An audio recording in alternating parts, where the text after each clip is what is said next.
ಸಂಕಷ್ಟದಿಂದ ಪಾರಾಗೋದಕ್ಕೆ ಇವತ್ತು ಕುರುಬರನ್ನ ಒಂದು ಗುರಾಣಿಯಾಗಿ ಇಟ್ಕೊಳ್ಳುವಂಥ ಪ್ರಯತ್ನ ಸಿದ್ದರಾಮಯ್ಯ ಬೇಡ. ಇದರಿಂದ ಏನೂ ಪ್ರಯೋಜನ ಆಗಲ್ಲ. ನಿಮ್ಮಿಂದ ಏನೂ ಆಗಲಿಲ್ಲಪ್ಪ ನಿಮ್ಮದು. ನಾನು ಒಂದು ಸರಿ ಹೇಳ್ತಾ ಇದ್ದೀನಿ, ಈ ಕುರುಬರು ಹುಡುಗರು ಕುಕ್ಕತ್ತೆ ಜೈ ಜೈ ಜೈ ಜೈ, ಯಾವನಿಗೂ ಏನೂ ಆಗಲಿಲ್ಲ. ಒಂದು ಮೆಡಿಕಲ್ ಕಾಲೇಜು, ಒಂದು ಇಂಜಿನಿಯರಿಂಗ್ ಕಾಲೇಜು, ಎಜುಕೇಷನ್ನು ಇಲ್ಲ. ಕುರುಬರನ್ನ ಹಾಳು ಮಾಡಿಬಿಟ್ಟು ಕುರುಬರಿಗೆ ಎಜುಕೇಷನ್ನು ಕೊಡಲಿಲ್ಲ ಸಿದ್ದರಾಮಯ್ಯ. ನೀನು ಎಜುಕೇಷನ್ನು ಕೊಡಲಿಲ್ಲ.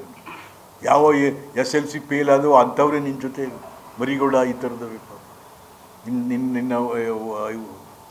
ಹಾಗಾಗಿ ನಾವೊಂದೊಂದು ಸರಿ ಹೇಳ್ತಾ ಇದ್ದೆ, ಸಿದ್ದರಾಮಯ್ಯ ಇದು ಹೆಂಗಾಗಿದೆ ಅಂದರೆ ಕುರುಬರು ಹುಡುಗರ ಕತೆ ಇಂಗ್ಲೀಷ್ ಸಿನಿಮಾ ನೋಡ್ದಂಗೆ ಆಗದೆ.